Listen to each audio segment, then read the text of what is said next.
Hey, what is going on, you guys? Welcome back to the channel. I know it's been like 3 or 4 months since I've uploaded. Trust me, I didn't quit YouTube. I just been busy. That's all it's been. But probably weren't expecting that first clip in the intro of this thing actually moving. Neither did I. But I just want to go through all the issues that I've had since, you know, I gave you a last update video and go over all that stuff, and then also at the end go over some upgrades that we're going to be doing. So let's hop into it. So our biggest problem we were having is we were having a crank but no start issue. And it was actually dealing with the crank and the cam sensor, but it was actually dealing with the cam sensor pinout on the Holly, or the cam plug-in on the Holly back there where it's plugging into my extension harness. So I'm gonna dive into that and explain what was going on, what was tweaking out with my Holly and making it not start. So it's a lot to explain. It's kind of confusing, so hopefully I'll explain it the best I possibly can.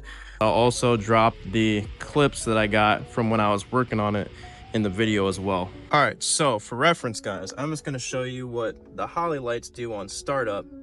So let me get my keys here. This thing's in an idle super high. I need to fix it. You know, your Holly screen turns on as normal. And then you got these blue lights here, right? So the first time what was going on was I'd be cranking. That sixth light where my finger's at would turn off. And then about after 10 to 15 seconds, it would turn red. And then the other light next to it, the seventh light, the cam sensor light, would be completely off, if I'm explaining that correctly. Or it could have been on, but green. I can't really remember. Like I said, I'll put the clips in the video. But here's what happens when you crank it and start it. Notice how they go green and then turn off? That's how it's supposed to be. And just have those 4 lights be green. That's what's supposed to happen.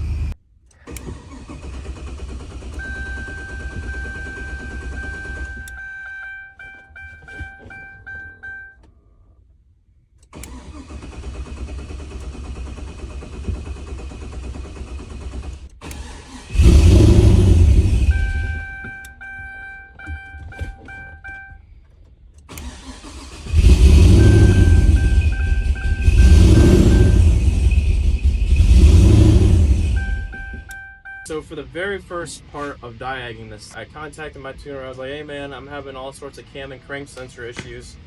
I don't really know what's going on. I checked over all my wiring. My wiring's good. My grounds are good. All that. And he was like, okay, try plugging in this diag file I'm about to send you over. It disables the cam sensor, and I have it run on batch fire. I don't know what batch fire is for the injectors, but that's just what he sent me. But he was like, if it remotely wants to run on this disabled cam file, then it's your cam sensor. So before I plugged it in, I went to the parts store, grabbed my 2 sensors that I got. Keep in mind they're AC Delco ones, they're not the junk like standard ones. And before I put those sensors in, I started it on its file, or tried to. Didn't want to run. It would just sit there, crank. And so I put the cam sensor in, and this time with me pedaling it and all that, and without having his file in, obviously it was wanting to start but not wanting to start at the same time. There's also another reason why it didn't really want to start. I'll get into that for my next issue after this one. I forgot to mention this when I said when I installed the cam sensor, I also installed the crank sensor as well as a precautionary thing. So I had 2 fresh sensors and I knew they weren't bad.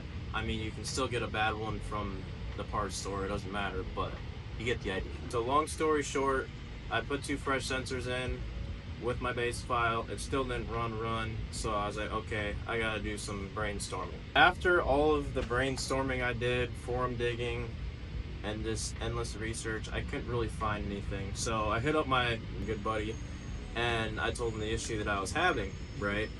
So he was like, I'll stop down one of these nights, and a few nights go by, stops down, and he brought his lab scope with him. And we ended up back probing that cam sensor extension harness that I showed you in the beginning, and we found something pretty interesting. So what we found that was pretty interesting, I'll have to grab my notebook for this one and read it off to you, because I'll definitely mess this up trying to explain it. But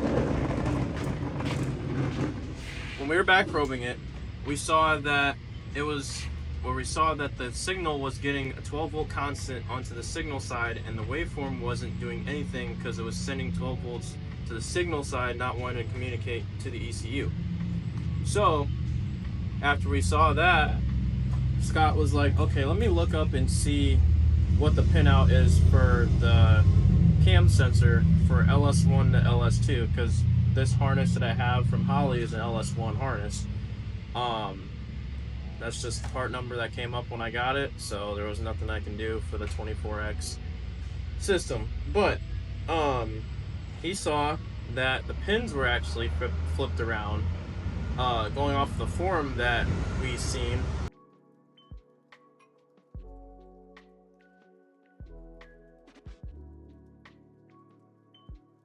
So I got my depinning tool, flipped them around, and like, okay, let's try starting this thing. And it started to want to idle. So that's the end of the first problem. Now on to the next problem. All right, remember how I said I wanted to idle? I forgot to mention that I didn't want to idle well. So while I was having the cam and crank sensor issues, I noticed that the TPS sensor was only reading the 18 to 21%. So when I saw that, I was like, okay, let me grab my old throttle body here and plug it in and see what it does. And this motherfucker was actually opening up backwards. Yes, you heard that right. Instead of opening up this way, how it normally opens, it was opening up the other way. I can't do it because I'm not strong enough to do it, but it was opening up backwards. I didn't get a video of it, but trust me, that's what was going on. And I'll show you why it was doing that. And it was actually something that I hooked up right from Holley. So I don't know if it's an LS2 to LS1 problem with being voltage difference or what the issue is, but I'll show you that right now. So for you guys that have the LS1 wiring harness from Holley and you're messing with LS2s, do not do this. Even though it says to do in the instructions, and don't do it. Do not hook up your red and white wire that goes from your drive-by-wire harness up to your brake switch, otherwise your throttle body will open up backwards. I forgot to mention also about the 18 to 21% on my throttle position sensor. I found that out after I messed with the pinout that was or the pins that were flipped on the cam sensor. So this is after the fact, not during that. But for this wire that I mentioned, just completely cut it out. You don't need it. On to our last issue we had. I ended up actually bricking the ECU. How that happened was I was doing an update and I did a big no-no, and I didn't know it was a big no-no until it was too late and I researched it.